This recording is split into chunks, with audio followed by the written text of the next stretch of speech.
What's up, guys? Today we got a quick little video showing off my new little gas saver that I just added to the fleet. Let's check it out.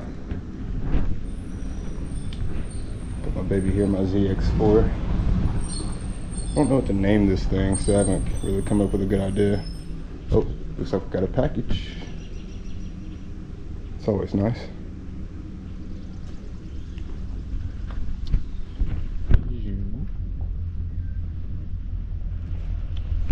And here she is. We got a 2008 Mazda 3 little hatchback. I was driving a 2008 G37 coupe, so this definitely got a little better gas mileage. Hello, thank you. Here, I'll take it. Because I got one more for you. Okay, perfect.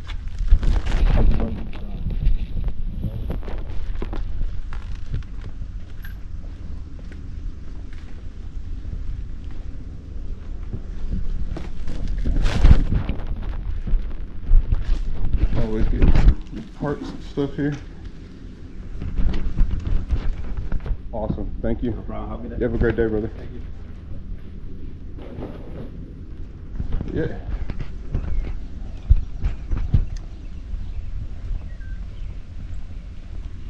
Another thing I noticed is after I got this car home, I realized both of these tail lights are just completely destroyed.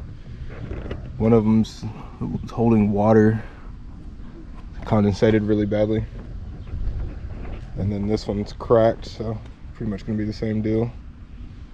So I looked it up, and it's something they're pretty much prone to going bad on these cars, so it's something that you're going to want to double triple check unless you're prepared to pay like $300 to get those fixed, or if you're looking to maybe upgrade them to something different or aftermarket or whatever, something of the nature. But yeah, I would say that what I do know is aftermarket lighting is typically pretty bad, so I wouldn't recommend it. I usually go with OEM or some sort of like custom OEM style stuff.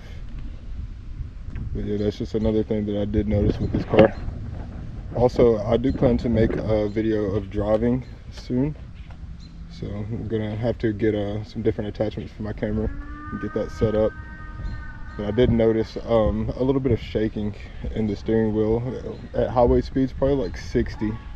It starts giving a little shake there, and what I did research, it says that the motor mount goes bad on this car, and that part is probably like $60, maybe $100, something like that. So if you can replace it yourself, it's not too bad, but the labor on that can be upwards of like $300 in a shop, something of that nature. So again, these are some things that you want to double check when you're test driving one of these Mazda 3s before you're going to buy it. Another thing that I noticed is this car does come with the Bose premium audio system, but once I turn the music up a bit, the speaker here does have a really bad rattle to it. It sounds terrible, so that's another thing that will have to be replaced. So add that to your list of things to double check before buying a Mazda 3. Notice it's got some paint damage up on the top here, and it actually looks like it's been sprayed. I don't know if the camera's picking that up, but it looks like a spray paint there. And also some sun damage up on the top. And around the back side there, it cracked up a bit. But yeah, there she is.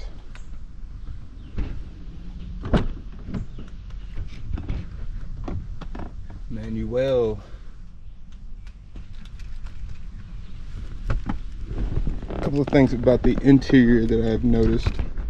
I just ordered some DJI mic 3, I want to say it was the little setup, so I'm going to be able to get a little better audio quality in the videos.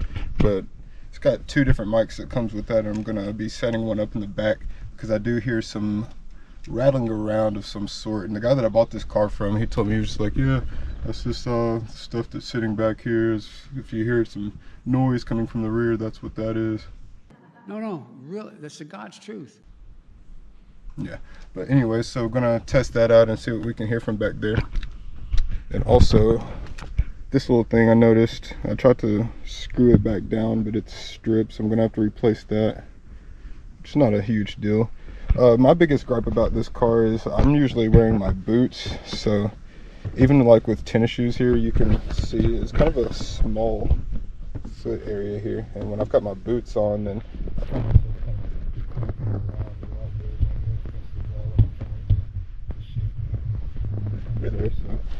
for bigger foot guys, just kind of keep that in mind. If this is a vehicle that you'd be looking into getting, that's something that you may be concerned with, or maybe a slight issue or an annoyance to you.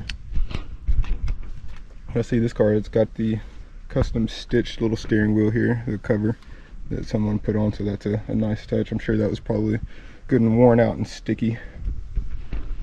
Both seats are a little ripped up. Pretty normal for a car of this age. Again, it's a 2008. Let's get a start up, cold start here. So she does start right up. I have seen some aftermarket like aesthetic modifications, some body kits and things of that nature that you can add onto these and make them look pretty good. Also some exhaust modifications that can make this car sound fairly decent for a 4-cylinder, and I was fairly surprised, to be honest, what you can get out of this thing. So, but yeah, let me know down in the comments what you guys think, what I should do with this car.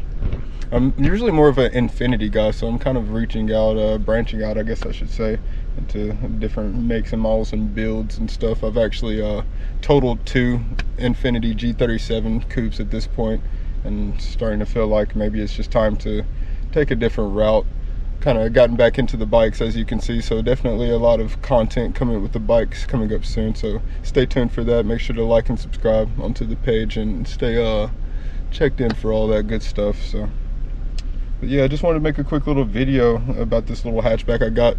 The gas prices lately have been crazy, so, and the coupes, they require the premium gas at 93 for the Infiniti, so it's definitely been biting a bit. So I wanted to grab something that's going to be, one, able to use the regular gas, and then a little more efficient on the gas itself. So this is what we ended up getting. So maybe making some videos with this little bad boy. It's kind of fun to drive. It's a little sporty and not too crazy powerful, but so it's different. Definitely something I got to get used to. But yeah, like I said, let me know what you guys think.